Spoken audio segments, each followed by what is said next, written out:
Dans cette vidéo, nous allons voir les principales caractéristiques de la palette calque qui se trouve ici donc sur le côté de notre logiciel, et nous allons voir un petit peu le potentiel de cette partie, à savoir donc les calques. Alors je vais ouvrir un nouveau document, on va réaliser un document 800 par 800, voilà 72 en blanc. Je vais maintenant sur ce document dessiner un objet, on va donc dessiner un rectangle, mais ce que je souhaite c'est dessiner un rectangle afin que cet élément soit indépendant du fond. Donc pour cela, dans ma palette calque, je vais aller créer un nouveau calque. Pour créer un nouveau calque, je vais utiliser cette petite icône ici, je clique dessus et je vais tout de suite aller renommer mon calque pour que je puisse, lorsque j'aurai un certain nombre de calques, retrouver assez facilement les objets disposés sur mon document. Donc pour renommer ce calque, je fais un double clic sur le titre, je vais l'appeler rectangle. Voilà, je valide en faisant entrer et sur ce calque, je vais donc dessiner un rectangle. Je vais aller remplir ce rectangle avec mon pot de peinture. On va supposer que ce rectangle, je veuille le remplir de bleu. Je vais tout simplement aller dans le nuancier ici et avec la pipette, je vais cliquer sur le petit carré bleu. Voilà. Et maintenant, je peux donc ici remplir mon élément avec du bleu.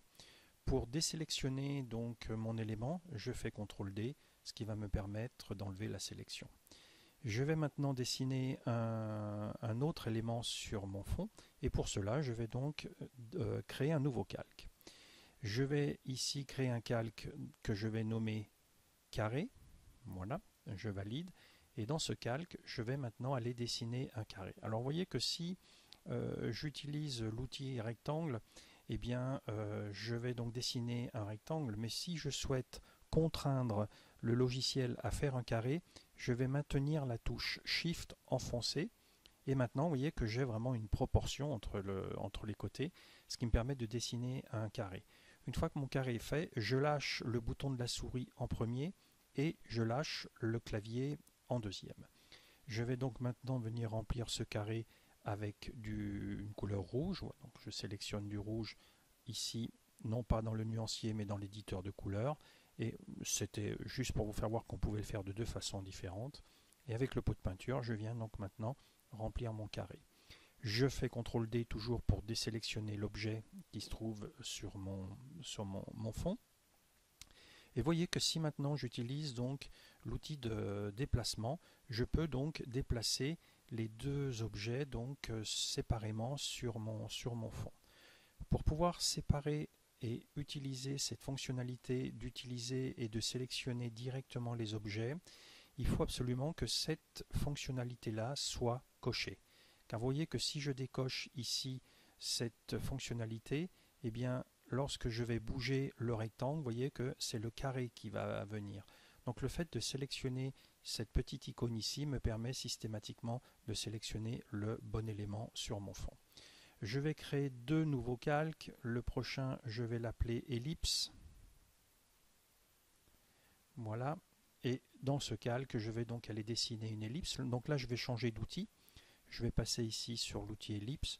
Voilà, je vais dessiner une ellipse. Je vais la remplir avec du jaune. Je désélectionne. Et pour terminer, ici, je vais donc créer un nouveau calque. Je vais l'appeler cercle. Voilà. Et sur ce calque, je vais maintenant venir dessiner un cercle. Donc exactement comme pour le rectangle et le carré, lorsque je commence, je fais une ellipse. Si je maintiens la touche Shift enfoncée et que je descends, je lâche la souris en premier, je vais donc pouvoir faire un cercle parfait. Celui-ci, je vais le remplir en vert avec mon pot de peinture et je désélectionne.